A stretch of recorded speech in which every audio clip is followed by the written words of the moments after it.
Hi guys, welcome to another video. In this video, I'll show you guys step-by-step process on how you can connect your WooCommerce store with Google Shopping or Google Merchant Center.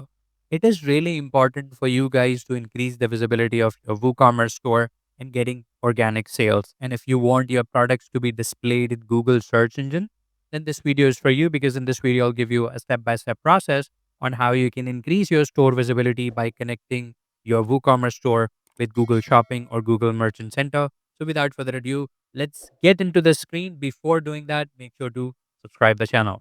Okay, so that is my WooCommerce store, which I have created for you guys as a dummy store and added some dummy products here. And in order to connect it with Google Merchant Center or submit these products to Google Merchant Center, you gotta first create the Google Merchant Center account.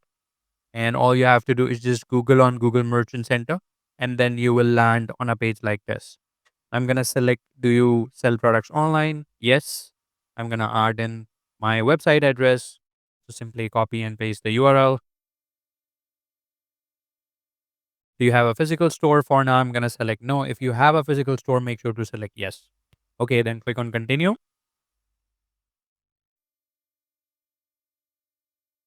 Here, I'm going to click on continue to Merchant Center. Now here, you will need to add your business info. I'm going to add test store for now. And these are for the email notification. I'm going to leave those unchecked. Click on continue to Merchant Center. Okay, now I'll be adding address details here. So I'm gonna add dummy address for now.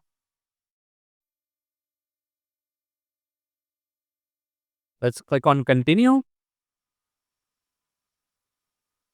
Now here you can see that it has automatically detected my domain name, and now it's asking to confirm via code, which will be sent to this email address.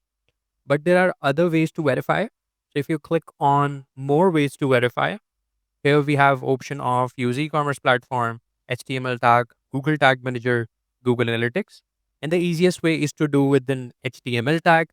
So what we can do is click on this icon here and copy the HTML tag. And we will be adding that on a header of the website. How we can do that? So if I go back to my WordPress dashboard, I already have a plugin installed called header injection. So that's the plugin which you will need to install. If you click on add plugin and search for header footer post injection,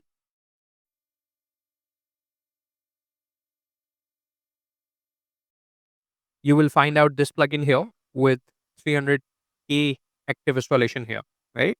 Once you install that plugin, you will have an option under settings with this header footer. If you click on header footer, we will simply add in our HTML tag, which we will copy from here. So click on this icon and then paste our header tag here. Once done, click on save. Once done, let's go back to website verification and then click on verify.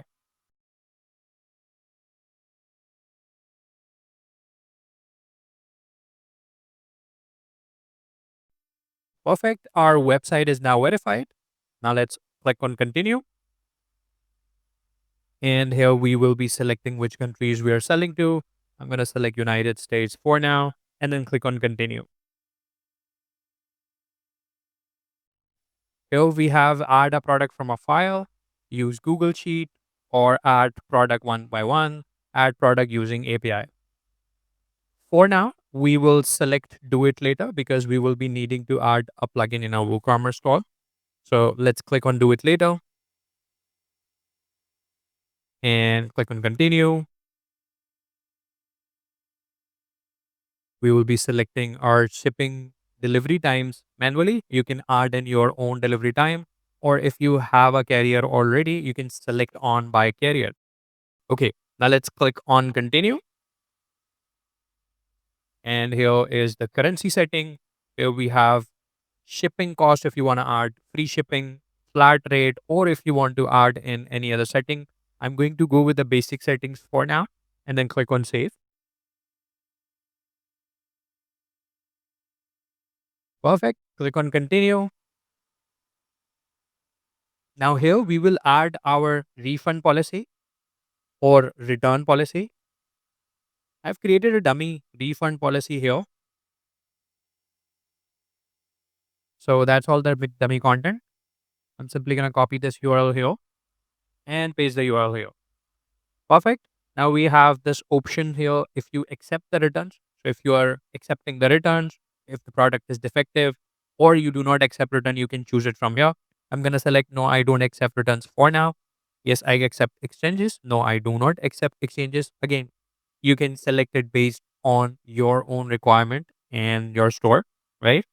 I'm going to click on next. And here I will check mark this. I confirm the information I entered matches the entire policy on the website. I'll click on save. Perfect. Now our Google Merchant Center setup has been completed. Now we will install a plugin on our WordPress and submit the products to Google Merchant Center or Google Shopping so Google can index our products. Okay, now let's head back to WordPress dashboard and then install a new plugin.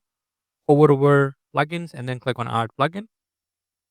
Now here, search for Google Shopping. Perfect. So that is the official plugin of WooCommerce, but it doesn't really work. So I don't recommend you guys to install this plugin. There's another plugin called CTX Feed, which I have tested and it works really well. There are some other plugins as well, but I personally don't recommend to go with this plugin because it doesn't really work, as you can see with the rating as well. Now let's scroll down and click on install now for CTX Speed. Okay, our plugin has been installed. I'm going to click on activate to activate the plugin. And now let's go to CTX Feed from the left hand menu and then click on manage feeds. Now from manage feeds, click on this new feed button. Select the country so it automatically selected the country. Click on the template. I'm going to select Google Shopping. And here you can name your file whatever you want. I'm going to name it Google Shopping for now. File type should be XML, including variations. All variations should be selected. And these are all of the options which it has automatically mapped.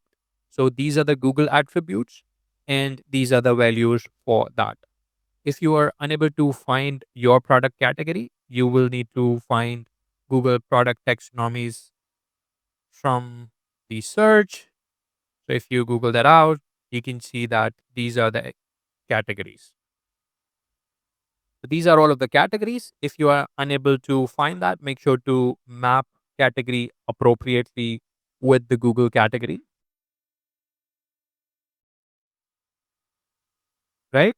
Once done, scroll down and then click on update and generate feed. And now it is generating our feed. Here we go. You can see that our XML file is ready to be submitted to our Google Merchant Center. If I open up that XML file, these are all of the products here in XML format. I'm simply going to copy this URL here, go back to Google Merchant Center, and then click on products from products in store dropdown. And from here, scroll down, you will see this option of add products. Click on add products. And then here we will select option add products from a file. Now here we will paste our XML file, which we copied. And here you can see that it automatically updates every 24 hours, or you can select the other method. But I recommend this XML sheet one because it will automatically update the feed from this CTX plugin as well. So you can see that it automatically keep updating this XML feed whenever you update new product or whenever you add new product on your store. Once done, click on continue. And that's it. Now it's going to take about 24 to 48 hours in order to show the products here. You should be able to see your products within 24 to 48 hours in your Google Merchant Center. If you're seeing any error, make sure to rectify all of the errors based on the error notification. That's it for this video, guys. If you like this video, let me know in the comments below and do not forget to subscribe the channel. Until next video, have a great day.